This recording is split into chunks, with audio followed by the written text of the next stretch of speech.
From Miller Waldrop Studios, this is Campus Live.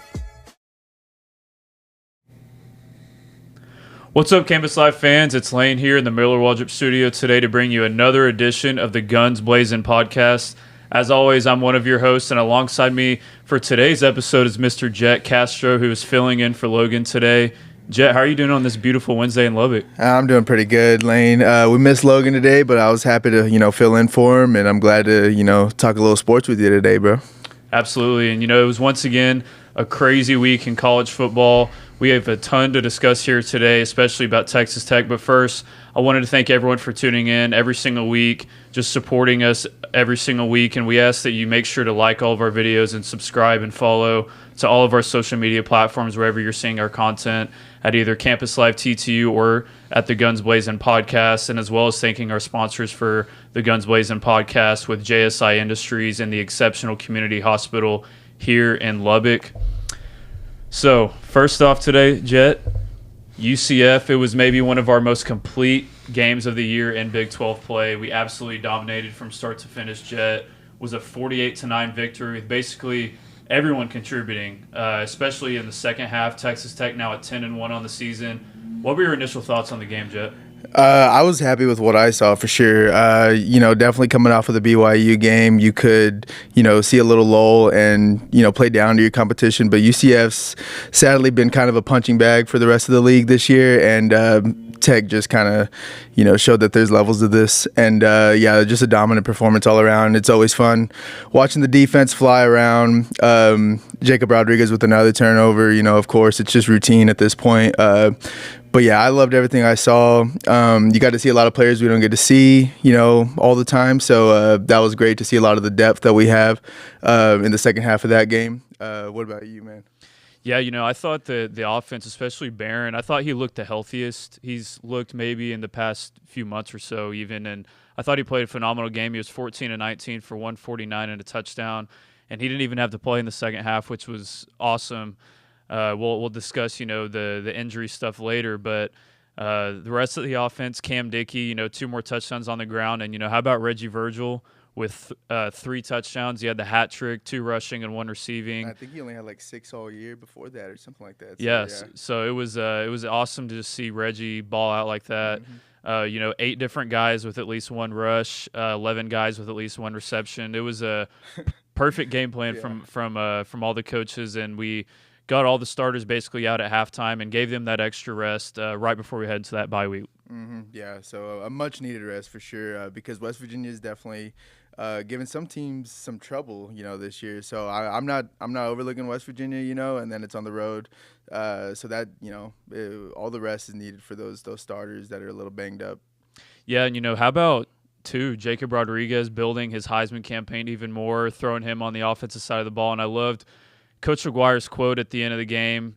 He said, if the Heisman Trophy is a quarterback award, he used to play quarterback, and so we just threw him in at quarterback, and he scored there too. So, no matter where Jacob Rodriguez is, he's going to make plays on the field. And the defense, they once again, like Jett said, they played great once again. It was the first time since 1995 that a Texas Tech defense has held consecutive Big 12 opponents to under 10 points.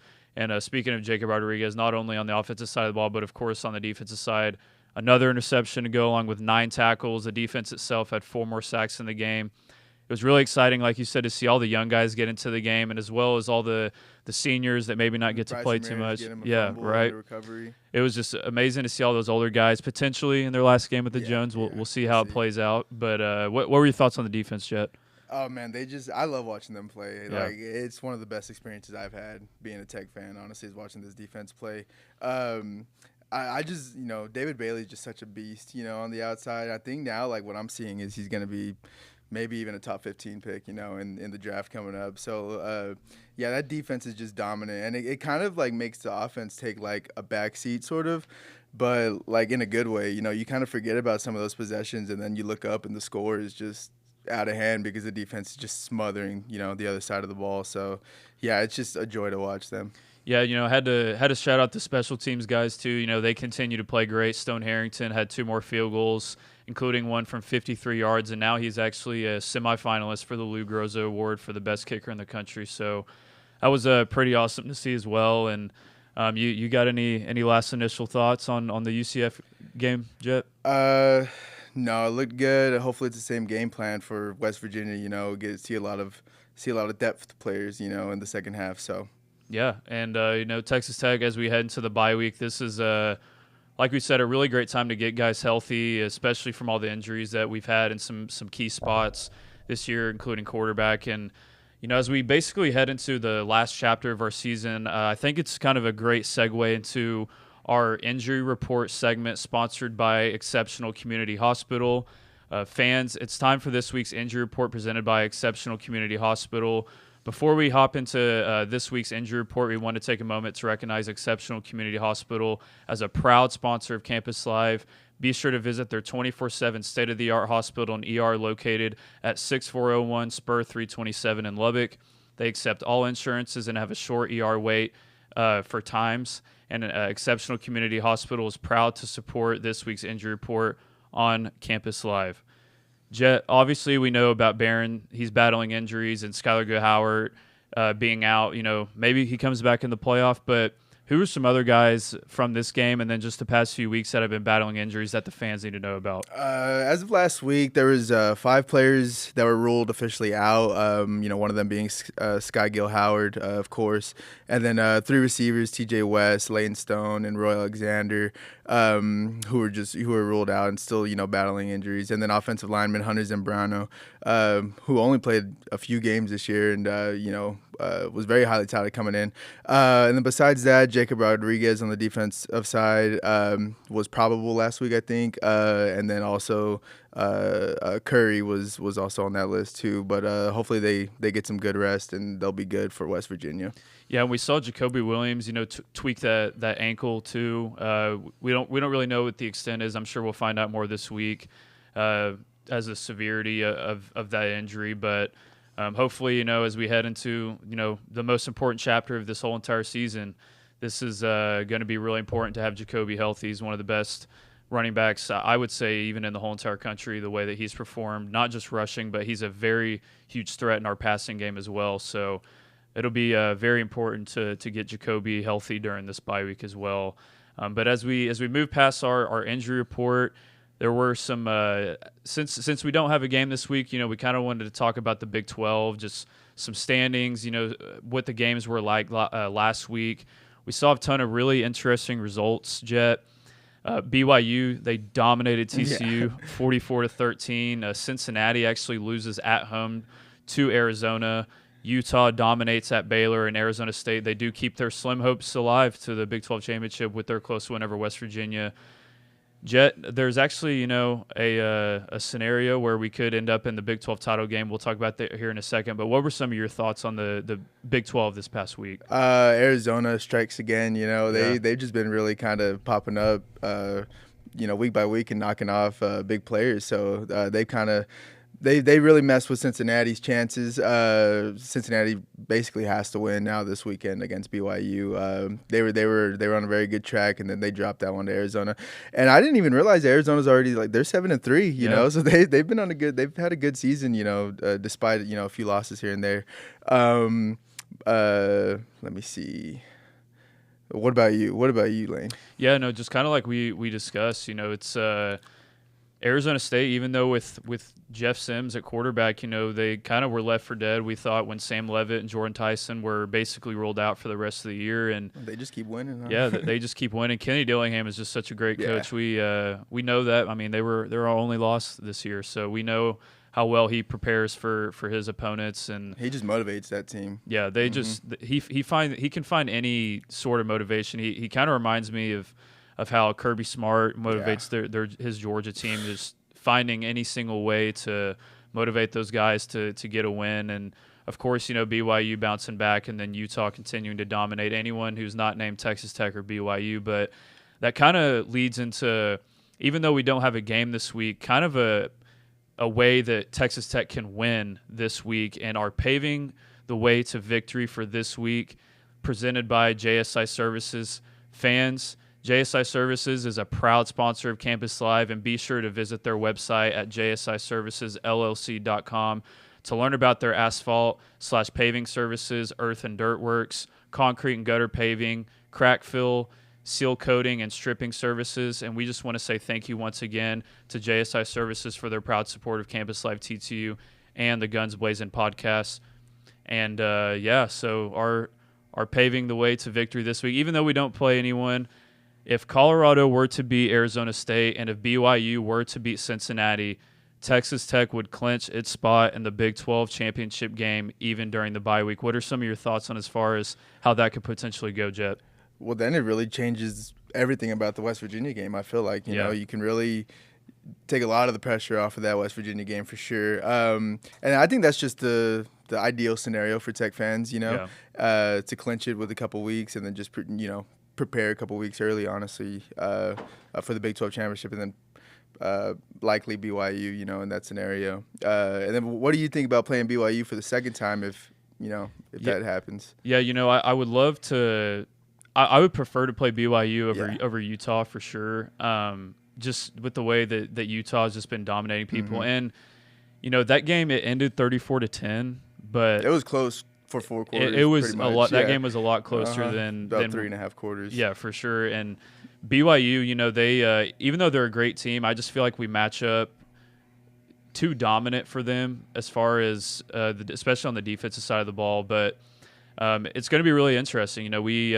hopefully we could actually just clinch that spot this weekend and not have to worry about nightmare scenarios. Scenario up in Morgantown, because we all know how tough it is to play up there at West Virginia. Yeah. But and I hope even if we do clinch a spot this week, it wouldn't matter. We still get up there and dominate and end 11-1, and because as we potentially here in a second talk about the college football playoff, I think getting a bye for this team would be so crucial just for getting everyone healthy, like we discussed earlier in the injury report too. I know the fans want the home game, but the bye would be sweet. 100%. And as we kind of move on from the Big 12 talk and head into the college football rankings, they came out for Week 13 last night. It was very interesting. Texas Tech, once again, we move up, ranked 5th, and we would host, as of right now, the top G5 in Tulane at home here in Lubbock. That's for right now. It's just been a revolving door of teams right there. 100%. We for basically 3 weeks straight, we've hosted a playoff game here in Lubbock. It's been a different opponent every week. It was Oregon last week, Miami, now Tulane. And Miami's just a filler, honestly. Unless somehow they make the championship game. But and we'll discuss their scenario here in a second. It could get really interesting for Miami and Notre Dame if they went out. But as of now, we saw us move up to 5, and we saw Georgia obviously jump Alabama after Bama. They lose at home to Oklahoma, fall all the way to number 10, which was kind of surprising to see them fall that far. But, they do have that bad loss to Florida State. We saw Texas. We saw them basically play themselves out of a playoff spot this weekend after being throttled by Georgia 35-10 and falling all the way to 17. But for the Big 12, I was pleased to see Houston and Arizona State jump back in there. Houston, that's now another ranked win for us, and then Arizona State, technically a ranked loss. Yeah, a ranked loss now too. So, Jett, what were some of your initial thoughts on the rankings last night? First of all, I thought it was very interesting Notre Dame being above Alabama. Yeah. I kind of respect Alabama's wins more than I would Notre Dame's, but I can see just from the eye test, Notre Dame's just playing really, really good, and they got a pretty good running back too, for sure. But the Big 12, I just like to respect the Big 12 again. I think the Big 12 might end up getting 2 teams in. For everything I'm seeing, it's just saying it's just going to be one. But I think at the end of the day, a lot of these teams are going to end up losing, and the Big 12 might sneak in there with 2 teams, and then probably with like Utah missing out, just barely or something like that. I think Texas blew their chances, with Georgia just outclassed them, once again. The onside kick up, what was it like? They were up 21-10 and they kicked the onside. That was just brutal by Kirby Smart, man. That was brutal. Basically, snatched UT's heart right there. USC Oregon, that's going to be a big one. Because I feel like if USC beats them, they probably just take Oregon's spot, Oregon falls out. Michigan's still just creeping, at 18, but they're not that far off with the schedule they have left with Ohio State and they haven't lost to Ohio State in like 4 years, so they could end up beating them for a fifth time and then just jump up there too. So yeah, there's a lot of madness that's coming like in the next few weeks. Yeah, and one of the scenarios I want to discuss, there potentially, I remember in 2014 when TCU and Baylor were over Ohio State that last week heading into the season. Even though Baylor had that head-to-head win over TCU was still there above them, ranked at 3. And then in the very last rankings, they had Ohio State just jump over Wisconsin, or TCU and Baylor after they demolished Wisconsin in the Big Ten championship. We saw them slide into 4. Obviously, they went on to win the championship, but then we saw TCU drop all the way back to 6, and they put Baylor over them at 5. So it was like, why did they even do that in the first place? Yeah. It's almost like they confused themselves, Right, yeah. And I think you potentially could have a similar scenario brewing where this could potentially take place. Miami and Notre Dame currently ranked 9 and 13 with the same record, but Miami has the head-to-head over Notre Dame. And assuming both win out, Miami more than likely, they won't be in the ACC championship, and Notre Dame obviously is an independent. They would both be 10 and 2. And if Miami creeps up, say they move all the way up to like 11 or 12, by the time the rankings, we get that official playoff bracket, could we possibly see a scenario where Miami, they get close enough where they jump Notre Dame in those rankings? Because Miami, they do have that head-to-head, Jet. They would have to make the ACC championship, right? Or well, I don't know. I mean, if they don't, if they're just both 10 and 2 right there, it could be a scenario where maybe Miami jumps Notre Dame. You have to respect the head-to-head because then it's like just don't play the game, Right. Yeah. Things are gonna get pretty crazy. Let me see what else.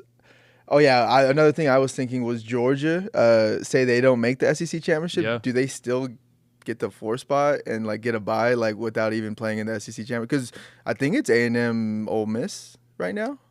Yeah, I don't think Georgia's in the title game right now. Yeah, no, I think it might actually still be Bama and A&M. Oh, it is. I think Bama's still in there. Somehow, yeah. Because Bama's other loss is Florida State. And if Bama they get that spot, say they beat A&M in the championship game, then what do you do with like Georgia? What do you do with Georgia and Bama and A&M? Do you punish Texas A&M for losing that title game? Last year we saw SMU go in the ACC championship. They were 11-1 at the last spot in the playoff, and they did not punish them for losing that ACC championship game. Is that a 1-year thing, or maybe it's just a different scenario where we could see these teams where I think you potentially could see that same scenario with BYU this year? But if BYU, with all those teams we just talked about, that could be 10 and 2 or 11 and 2. If BYU gets back in that Big 12 championship and loses, say they're in that last weekend, you think they could knock themselves out if they lose to Tech again?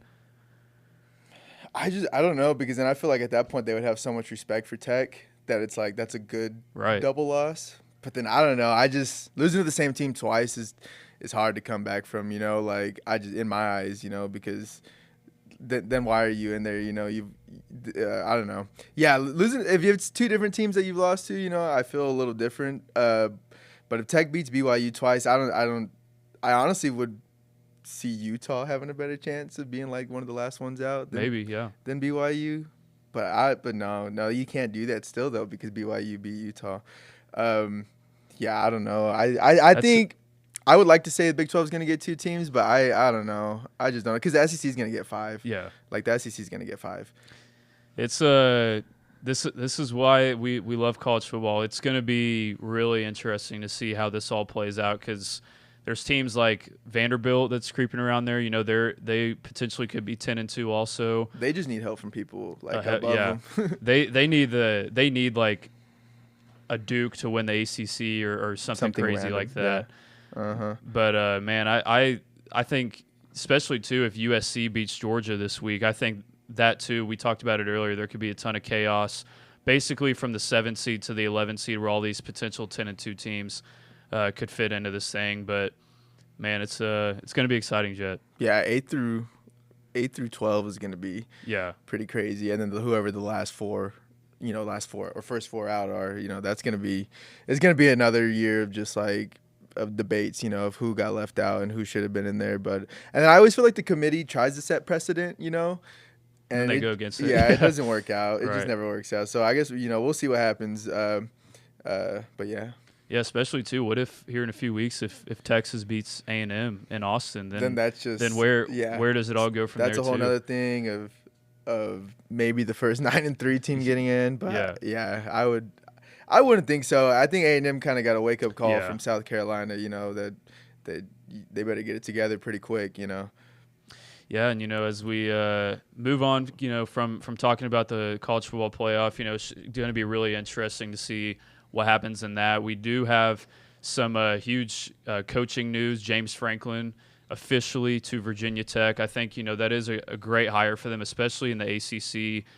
I think he'll probably go there and dominate the ACC as weak as it is. James Franklin's a great coach, and I think that Penn State might be finding themselves, maybe wishing that they didn't get rid of him so quickly, because now seems like that the coaching. Who do you hire? Yeah, who do you hire? With for all Penn these State? jobs, the LSU still open, Florida's still open. Like, yeah, I don't know who you hire. You're gonna start seeing some younger names now pop up that are like, some great coordinators or something. Because there's not a lot of those big names out there right now. I feel like. And what do you think? What do you think officially about James Franklin and Virginia Tech? You think he's gonna go there and then dominate the ACC? Yeah, I agree with what you said about the ACC. It's just like it's very weak, and I think like just his method of coaching and his style of play. He always had like a tough defense and a quarterback who wasn't like a superstar, but they could sling it, and they were a good game manager.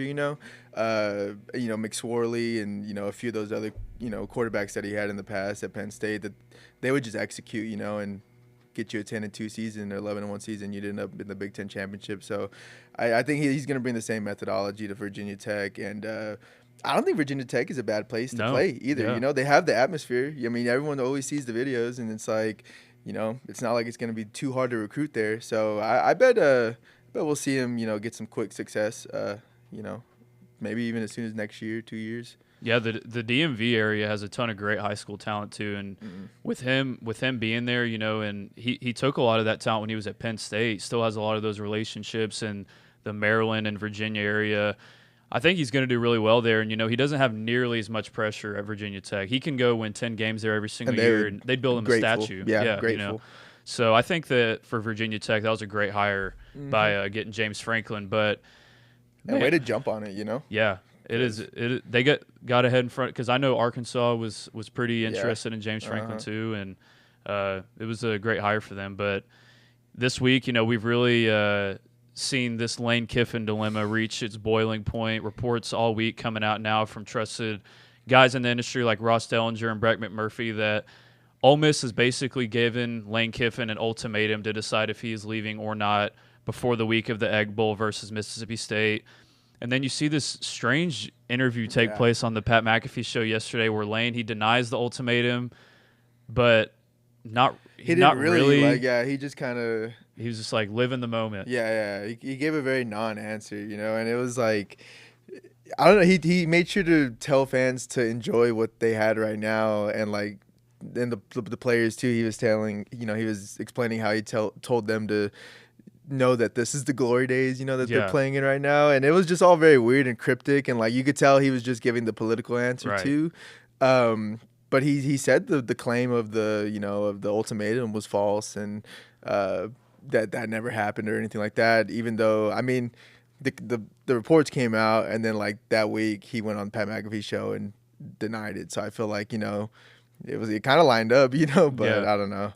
It was very weird. Yeah, it was. And, even after that report came out, you saw more inside sources on social media or wherever that, okay, maybe it wasn't an ultimatum, but they changed the word to Ole Miss needs clarity so they can start their coaching search. And it really seems now it's just a race between Florida and LSU. Both fan bases think they're getting him. Based off of everything I've seen and read, I tend to think that LSU is the slight favorite in this race. So. And according to Ross Dellinger, they intend to make him the highest paid coach in all of college football, with the biggest contract ever in the history of college football, with one of the largest NIL money pools that we have ever seen from their donors. But Florida is right in this thing too. Apparently they have a really lucrative offer on the table as well. I think that this thing with Ole Miss wanting to not have an ultimatum but have clarity, I think we could see this one. That's a better word. Yeah, I think we could see this thing come to an end very, very soon. I for one was wrong initially about this. Me and Logan were discussing. We both thought that he'd probably stay at Ole Miss, but because of all the turmoil that was happening at LSU and then just Florida, they haven't been really that successful. But now it seems like it's all Florida LSU, Jett. My thing is to because during that interview with with Pat McAfee, he was talking about how him, Sarkisian, a few of the Saban, Kirby Smart, they all have like this group chat, crazy.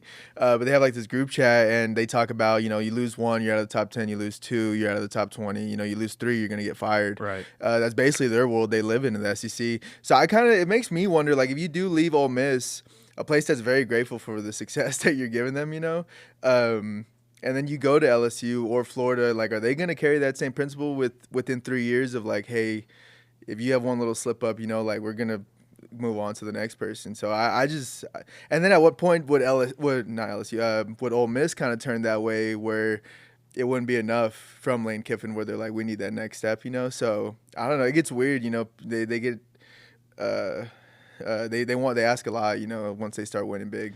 Yeah, especially because now it seems like that relationship might be a little fractured with the athletic director at Ole Miss and some of the boosters at Ole Miss because, last year Ole Miss had actually a better team than they have this year, and they still went 9-3. And a lot of the talk was, you couldn't get the best team in the history of Ole Miss into the playoff. Mm-hmm. Well, obviously they're going to get in the playoff this year if they beat Mississippi State, but you go do that at LSU or Florida, have one of the most talented teams in their history, and go 9-3 there.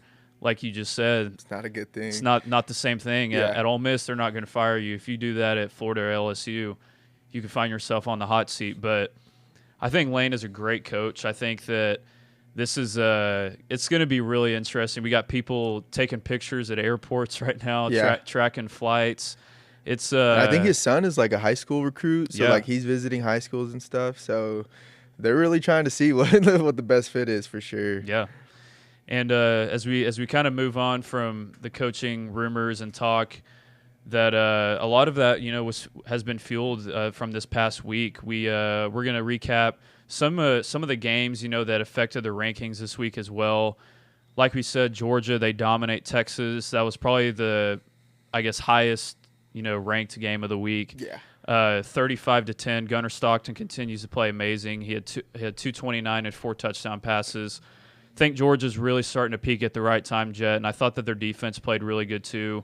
They were just way more physical than Texas. Yeah, it's starting to get scary from Georgia. It's starting to get shades of a couple years ago. Yeah. And honestly, I bet they wish they could have that Alabama game back. Yeah. But that's just the way it is.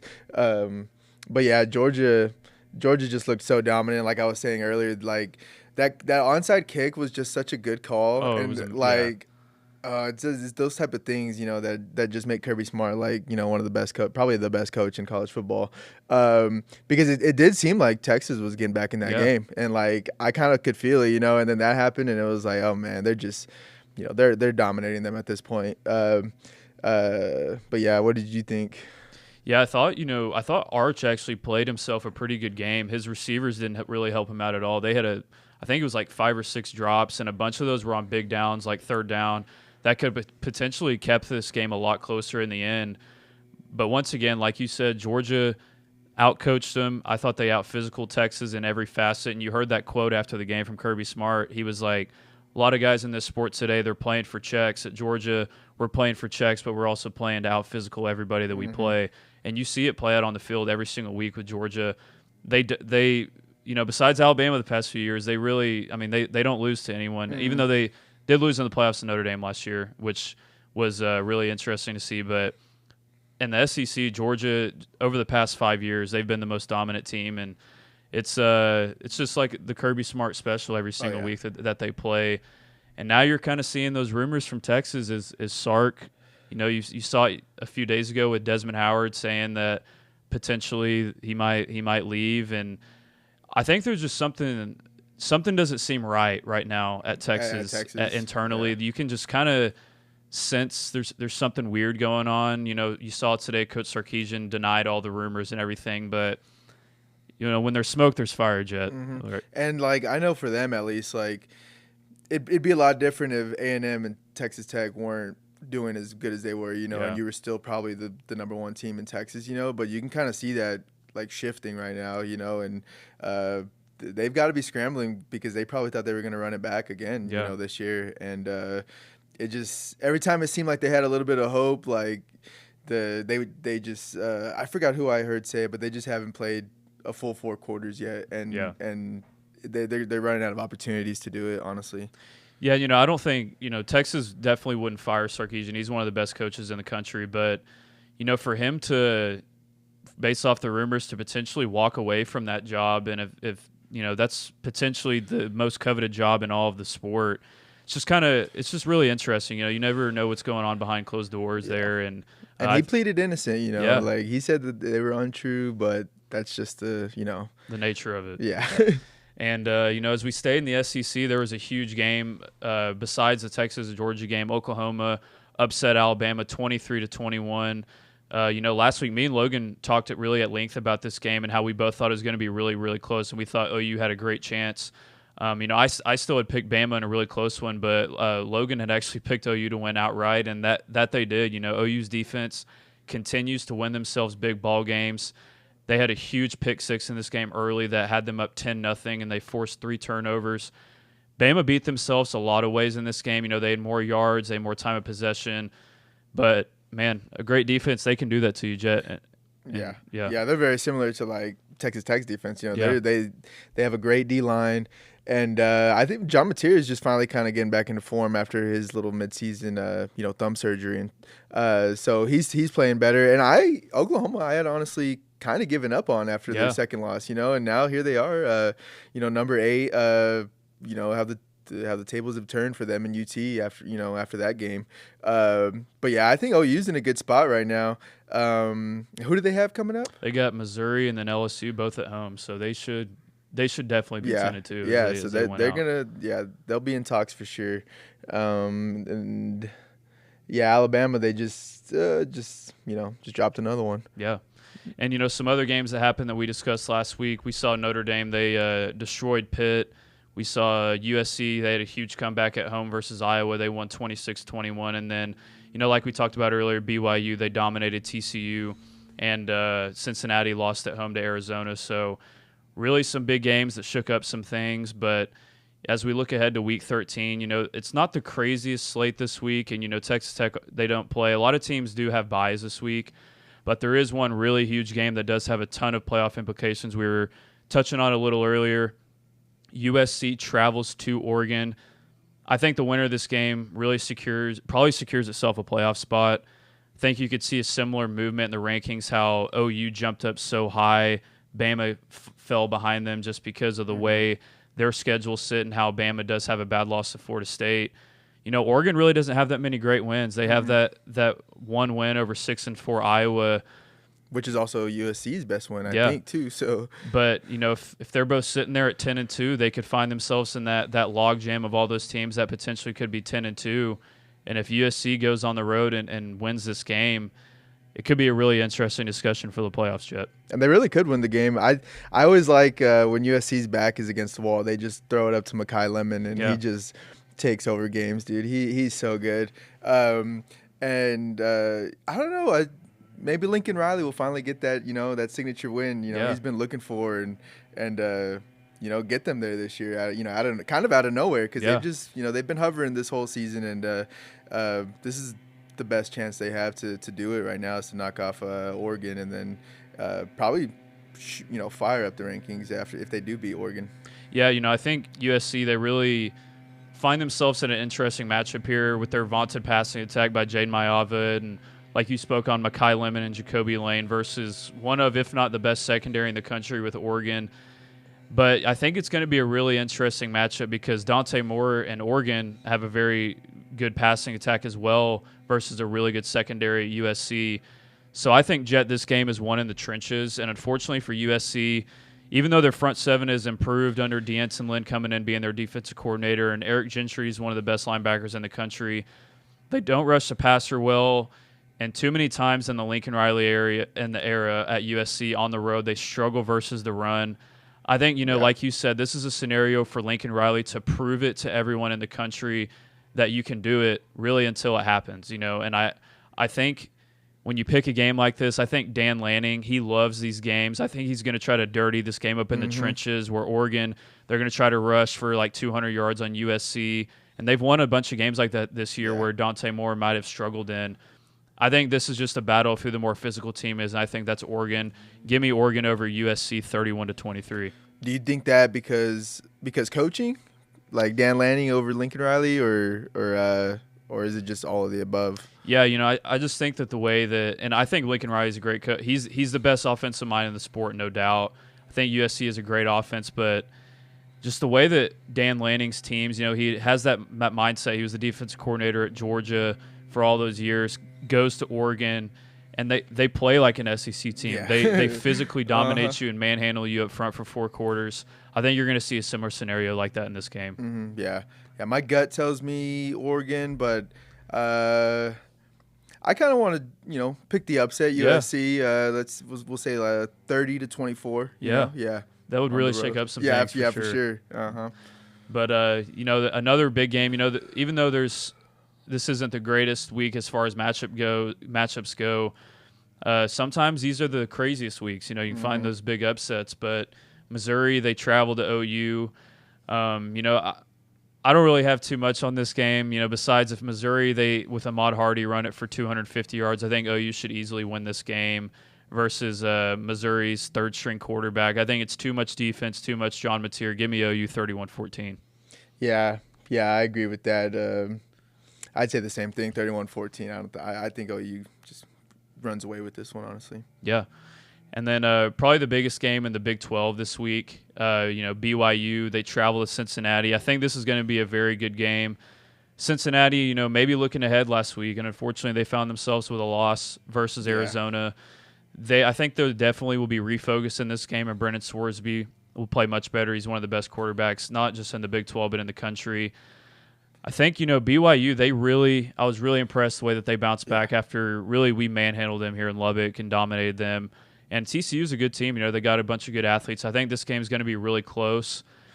It's pretty much Cincinnati's whole season if they want a chance to get back in the Big 12 championship. Yeah. But I think BYU just has too many athletes. They're too good on defense. I think BYU is going to win this one close. But I think Bear Brockmeyer just has too many plays for Cincinnati. Give me BYU 31-27. Yeah, I think so too. I think Cincinnati can slow down the game because they can run the heck out of the ball, Yeah. But I think BYU is just, they got that wake-up call from Texas Tech. They bounced back super quick, and I think they kind of found that mojo again really quick. And I kind of think they're going to end up putting it on Cincinnati, So, yeah. I'm thinking probably like 34-17 for that game. Probably close at the first half, but, yeah, it just gets away from Cincinnati there. Yeah, I think it could be really interesting, too. You see that maybe – because there's a scenario this weekend where BYU could also clinch their spot as well as and with Texas Tech if Colorado beats Arizona State and if BYU wins. And then it's just set. Yeah. Heading into the last week of the season, and we know who we're playing. And, hopefully that does happen. But if not, I've no doubt that we'll go up to West Virginia and put on a good showing. But as we kind of move on from college football, basketball season's really starting to get into the thick of things. And the Red Raider basketball team, they travel to the Bahamas this week, and tomorrow they play a really good Wake Forest team at 7:30 on CBS. Wake Forest, I think this is going to be a great test for Texas Tech. They have, especially because Texas Tech so far this season, they've kind of struggled on the defensive side of the ball, Jet. And Wake Forest almost beat Michigan on the road last week, went to overtime. So what are some of your initial thoughts on this matchup? I think initially – this is going to be one that fans turn on and they're going to see the name Wake Forest and they're going to kind of misunderstand why the game is as close as it is probably, Granted, something crazy doesn't happen, and it's totally lopsided on either side. But yeah, Wake Forest, they have some hoopers. Drew Harris, he's averaging 21.8. He's shooting 57% from the field. And then he's leading the team in rebounds too for Wake Forest. So, he's gonna be an issue for sure. And then it's gonna be up to JT whether he gets any help. That's just kind of been the thick of it. JT's averaging 24, so. As long as we can get people like Atwell, to keep contributing, Right. Atwell's been doing well, Yeah. so has Watts. I think everyone wants that big game from Petty, and it just hasn't happened yet. So maybe Petty, explodes for a good chunk in that game. But yeah, it's gonna be a good matchup. It's gonna be a good test coming off of that. Was that the last game, the tough loss to Illinois, or was that 2 games? 2 games. Oh, okay. Because we had that one home game against Milwaukee, but that was Illinois was obviously the last big one. Yeah. But man, if we win this game, we potentially could be playing number one Purdue. Yeah. So for a big bounce back. Yeah, you got any initial thoughts if we play Purdue, Jett? I just appreciate how Grant McCaslin is just, beefing up our resume. He understands, like that's what it takes. You can't, last year we lost to, I think it was St. John's or St. Joseph's, one of those teams very early on. And I think, a loss to Illinois early in the season is a lot better. So I like the strength of schedule to start the season. And Purdue would be, that'd be some cinema, as they say, because I'd like to see JT go up against Purdue. Yeah.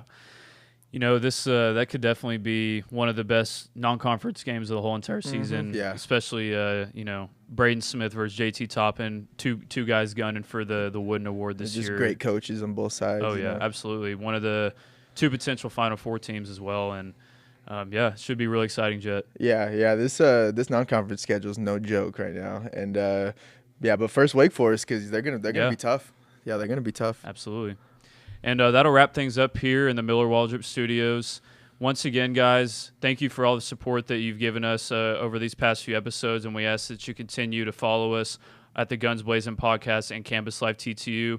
And remember, Campus Live is your one-stop news source for all things Texas Tech and Lubbock. Wreck 'em. Wreck 'em.